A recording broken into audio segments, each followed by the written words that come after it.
Why are we talking about Shohei Ohtani? I just can't see a baseball world out west in Anaheim without having this guy part of the Angels. I know where you're going.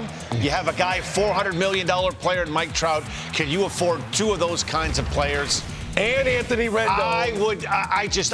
Listen, I would be shocked if he wore a uniform anything other than the Angels. I am the polar opposite of you. I would be shocked if he was wearing an Angels uniform.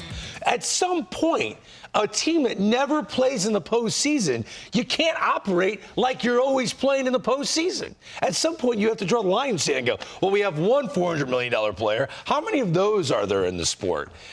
We have one of them, right? We got the only one.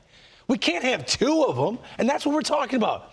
He's a $400 million talent. And when you look at Ohtani, he's headed toward 30 years old, so you're giving him this type of money later in his career, and you don't really know. He's had back trouble. He's been on the IL several times. So there are some other underlying things that you have to consider when you talk about a 10, 11, 12-year deal for Ohtani. Who is more likely to sign a long-term contract with their current team, Ohtani or Soto?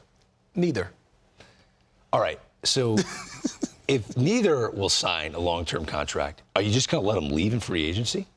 If you're the organization, you cannot. You've invested too much in them. So what do you do now? You got to trade them, right? You got to cash in. Now, when you cash in depends on the organizational thought.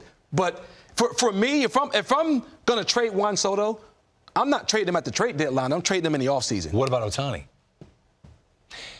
If you trade Shohei Ohtani this year, he becomes the number one pitcher that you could acquire at the trade deadline. And, oh, by the way, he would be the number one bat. Because if we're saying Wilson Contreras is the top position player, pound for pound, offensively speaking, Shohei Ohtani would be the number one bat and the number one arm. I can't disagree with you. I can't. Those are facts. But I just don't. I don't see him in a uniform outside of the Angels. I don't know why, but I just don't. We need to close your eyes and try. Okay. Because I think that's going to eventually happen.